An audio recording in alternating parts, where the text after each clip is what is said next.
మీకు తెలియజేస్తున్నా సార్. అంతేగాని బాధపడ్డామంటే ఇట్లా చెప్తున్నా కదా సార్. ఇప్పుడు ఇంట్లో వాళ్ళని ఎవరైనా కానీ మాట్లాడితే ఎవరికైనా బాధే కదా సార్. ఆ విషయంలో నేను ఒప్పుకుంటాను సునీల్, ఆ విషయంలో ఐ అప్రిషియేట్. ఆ విషయంలో బాధాకరమే. మీ తల్లిని మీ కుటుంబం ఎవరైనా సరే, తల్లి అయినా చెల్లి అయినా ఎవరినైనా అలా బయటకు లాకూడదు. మీ వరకు మిమ్మల్ని ఎంతైనా మాట్లాడమనండి, అది వేరే విషయం. లాస్ట్ దాంట్లో నన్ను ఇబ్బంది పెట్టినప్పుడు కూడా నేను ఎవరికి ఏం చెప్పలేదు సార్. ఎందుకంటే సరే నా టైం బాగాలేదు, నా పరిస్థితి బాగాలేదు, నేను చేసుకున్న కొన్ని ఇది స్నేహాల వల్ల ఇంకో దాని వల్ల ఈ దరిద్రం వెంటబడింది నాకు. సరే బయట తెలుస్తుంది, త్వరలో తెలుస్తుంది, అప్పుడు ఎవరు ఏందనేది తెలుస్తుంది అని చెప్పి నేను వెయిట్ చేస్తుంటే వీళ్ళు రోజు రోజు సార్ ఇదే పనే పెట్టుకున్నారు సోషల్ మీడియాలో. ఈ సినిమా చూడండి, హత్య అనే సినిమా చూడండి, దీంట్లో అలా ఉన్నాయి ఇలా ఉన్నాయి, ఇది చెప్పిందంత సత్యాలు. అది చెప్పిన సత్యాలు అయితే మరి వివేకం సినిమా సత్యమేనా సార్? మీరు ఒప్పుకున్నట్టేనా సార్? అంతే, ఇది సత్యం అయితే అది ఇంకా సత్యం అయి ఉండాలి. సత్యమైంది కదా, మనం లోపల ఉన్నప్పుడు తీసిందే కదా సినిమా అది. మరి అది కూడా సత్యమైతే సత్యమైతే మరి ఇప్పుడు ఈ రెండిట్లో ఏది నిజానికి దగ్గరగా ఉంది మీరు చెప్పండి సార్. నేను నా వాళ్ళకి పెట్టలేదనో ఇంకోటి పెట్టలేదనో బాధపడడం లేదు సార్. ఇప్పుడు అనవసరంగా ఇప్పుడు డబ్బులు ఉన్నాయనో హోదా ఉందనో ఇంకోటి ఉందని చెప్పి ఇట్లా దాన్ని ఎలా రాసుకోవాలో మీ సొంత డబ్బా మీరు కొట్టుకుంటే ఎవరైనా సరే సార్, తీసిన వాళ్ళకి నేను అంటున్నా, ఒక్కరు అని చెప్పట్లేదు నేను. అదేలే, ఈ సినిమా తీసిన వాళ్ళ గురించే చెప్తున్నా. ఆమెకు సంబంధం లేదు, కానీ దీంట్లో దూరి ఆ సినిమా రూపంలో తీసింది ఆమె అని చెప్పి మళ్ళా మ్యాటర్లో ఒకటి నాశనం అయిన రోజులన్నీ నాశనం అయిపోయినాం సార్. ఇప్పుడు అయ్యే పరిస్థితుల్లో లేము, దాఖలాలు లేవు మాకు. మేము ఒక్కటే అందరినీ నమ్ముకోలే. మీకు ఇందాక ముందట చెప్పినప్పుడు పోలీస్ వారిని, రెండవది న్యాయస్థానాన్ని నమ్ముకున్నాం. అంతేగాని ఇలా ఏ రాజకీయ నాయకులు ఇంకో రాజకీయ నాయకులు అయితే మేమైతే నమ్ముకోలేదు. సో మీరు చాలా ఓపెన్ గా మీ మనసులో ఉన్న మాట చెప్పారు. అయితే నా సైడ్ నుంచి ఒక ప్రశ్న, నిజానికి ఇది జనంలో ఉన్న ప్రశ్నే. దస్తగిరి అప్పుడు ఇదే ప్రశ్న వచ్చింది, మీ విషయంలో కూడా ఇదే చర్చ వస్తుంది. హంతకులైన వీళ్ళకి సెక్యూరిటీ ఎందుకు ఇవ్వాలి, వీళ్ళు భద్రత కోరడం ఏంటి అనే ప్రశ్నకి మీరు ఇచ్చే సమాధానం ఏంటి?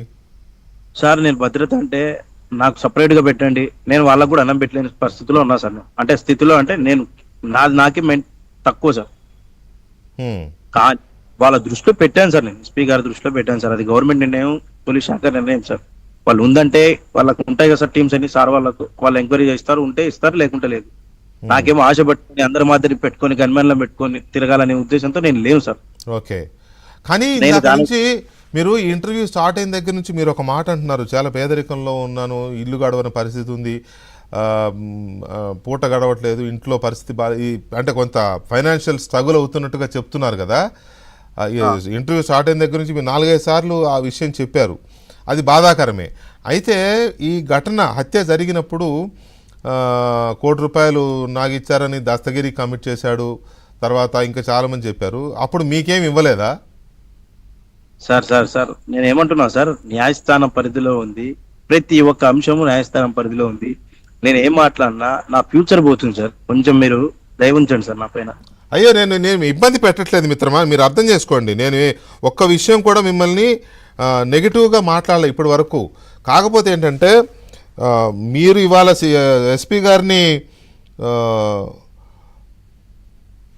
ఎస్పీ గారిని మీరు ఇవాళ కలిసి సెక్యూరిటీ కోసం వాటి కోసము అడిగినప్పుడు ఆ విషయాలను బేస్ చేసుకునే నేను మిమ్మల్ని అడుగుతున్నాను తప్ప వేరే ఏం అడగట్లేదు. కాకపోతే జనంలో కొన్ని అంశాలు ఉంటాయి కాబట్టి అడుగుతున్నా. పోనీ ప్రజలకి ఏం చెప్తారు అది చెప్పండి. పోనీ మేడం, సార్ ప్రజలకైనా మీడియా పరంగా అయినా మా పరంగా అయినా ఎవరికైనా కానీ నేను ఒక్కటే చెప్పదలుచుకున్నా సార్, దయచేసి ఇలాంటి వ్యక్తులకు మనోభావాలు దెబ్బతినే విధంగా అయితేనేమి ఇలా మెసేజ్లు చేయడం కానీ, జనాలకు రాంగ్ మెసేజ్ చేయడం కానీ ఇవి చేయొద్దని నేను దీని పరంగా మీ పరంగా చెప్తున్నా సార్. నేను సరే, ఫైనల్గా ఒకటే, ఇది అడ్వైజ్ అనుకోండి, లేకపోతే క్వశ్చన్ అనుకోండి, ఏదైనా అనుకోండి. ఇప్పుడు మీరు చేసిన ఆరోపణలు ఏవైతే ఉన్నాయో, బెదిరింపులు 1, 2 సినిమా తప్పుడు ఇతివృత్తంతో సినిమా తీశారు, నలుగురినే దోషులుగా చూపించారు, అసలు వాళ్ళని చూపించలేదనే 2వ ఆరోపణ, 3వది మీ కుటుంబాన్ని ఇందులోకి లాగి కించపరిచే విధంగా అందులో చూపించారు, తర్వాత సాక్షి పత్రికలో కథనాలు రాశారు అని మీరు సాక్షి పత్రిక పేరే చెప్పేశారు. కాబట్టి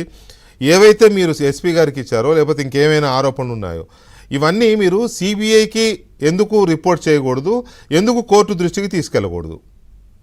సార్ కోర్టులో సార్ గారికి చెప్పాను సార్, లాయర్ గారికి చెప్పాను, పరంగా పోదామని వాళ్ళు నాకు అడ్వైజ్ ఇచ్చారు సార్. వాళ్ళు ఏమన్నారు? కోర్టు పరంగా న్యాయస్థాన పరంగా పోదాం మనము అని చెప్పి నాకు అడ్వైజ్ చేయడం జరిగింది సార్. సిబిఐకి కూడా ఇవ్వచ్చుగా, మీరు సిబిఐకి స్పెషల్గా రిపోర్ట్ చేయొచ్చుగా ఇటువంటివి. సార్ ఎవరిని కలవాలో ఎలా కలవాలో నాకు తెలియదు సార్. ఓకే.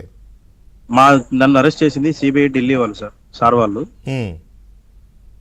వాళ్ళు మరి నేను ఇవన్నీ చాలా ప్రాబ్లం కేసెస్ లో ఉన్నప్పుడు మళ్ళీ ఇవన్నీ పోయి ఎలా దారి తీస్తాయో తెలియదు సార్. అందుకే లీగల్ గా పోయి లాయర్ ఇప్పుడు ఏముంది Sunil, to the director central bureau of investigation New Delhi అంటే వెళ్ళిపోద్ది, లెటర్ వెళ్ళిపోద్ది, రిజిస్టర్ పోస్ట్ చేసినా వెళ్ళిపోద్ది. మీరు చేయాలంటే అది పెద్ద సమస్య కాదు అసలు. ఓకే సార్, ప్రయత్నిస్తాను సార్. చెన్నైలో జాయింట్ డైరెక్టర్ ఉంటారు, సిబిఐ జాయింట్ డైరెక్టర్ చెన్నైలో ఉంటారు, అక్కడికైనా రాయొచ్చు సార్.